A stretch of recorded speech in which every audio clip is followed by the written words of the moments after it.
ঘূর্ণিঝড় রেমালে ক্ষতিগ্রস্ত শত শত পরিবারের মাঝে খাবার বিতরণ করেছে কোস্টগার্ড। এছাড়া ক্ষতিগ্রস্ত মানুষকে আশ্রয় ও চিকিৎসা সেবাও দিয়েছে কোস্টগার্ড। বুধবার বিকেলে কোস্টগার্ড সদর দপ্তরের মিডিয়া কর্মকর্তা লেফটেন্যান্ট সিয়ামুল হক এ তথ্য জানান। তিনি বলেন, বাংলাদেশ কোস্টগার্ড তার দায়িত্বপূর্ণ উপকূল ও চরাঞ্চলে প্রাকৃতিক দুর্যোগে অসহায় মানুষের সহায়তায় সবসময় পাশে থাকে।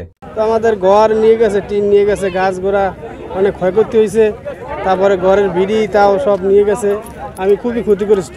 বন্যাটা যাওয়ার পর আমাকে সাম্প্রতিক ঘূর্ণিঝড় রেমালের পূর্বাভাসের সাথে সাথেই বাংলাদেশ কোস্টগার্ড সকল উপকূলীয় এলাকার সাধারণ জনগণ, মৎস্যজীবী ও জলযান সমূহকে সতর্ক করা, প্রচারণা ও লিফলেট বিতরণ করেছে কোস্টগার্ড। জেলেদের সমুদ্রের গমনে নিরুৎসাহ করার পাশাপাশি সকলকে আশ্রয়কেন্দ্রে গমনের জন্য অনুপ্রাণিত করেছে।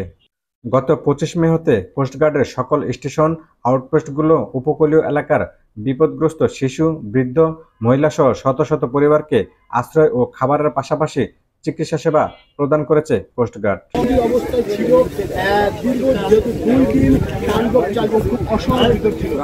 এই কর্মসূচির আওতায় কোস্টগার্ড ত্রাণ হিসাবে বিভিন্ন খাদ্য সামগ্রী ও বিনামূল্যে চিকিৎসা সেবা প্রদান করেছে।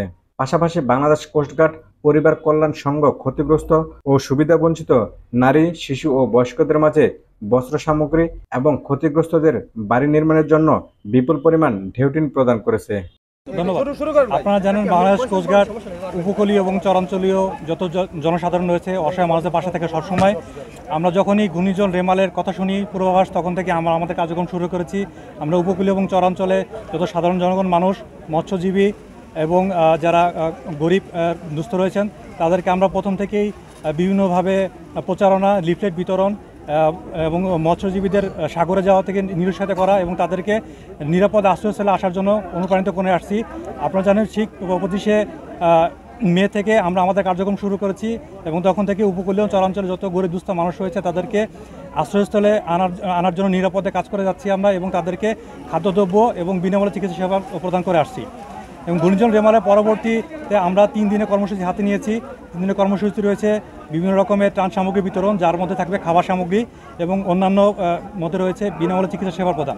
এছাড়া বাংলাদেশ কোস্টগার্ড পরিবার কল্যাণ সংঘ কর্তৃক ঘূর্ণিঝড়ের বিপর্যস্ত যত দুস্থ, গরিব, মহিলা, শিশু এবং পরিবার রয়েছে তাদেরকে আমরা বস্ত্র বিতরণ করে আসছি এবং যত বসত বাড়ি ক্ষতিগ্রস্ত হয়েছে তাদের জন্য আমরা বিনামূল্যে বিপুল পরিমাণ ঢেউটিন প্রদান করে আসছি।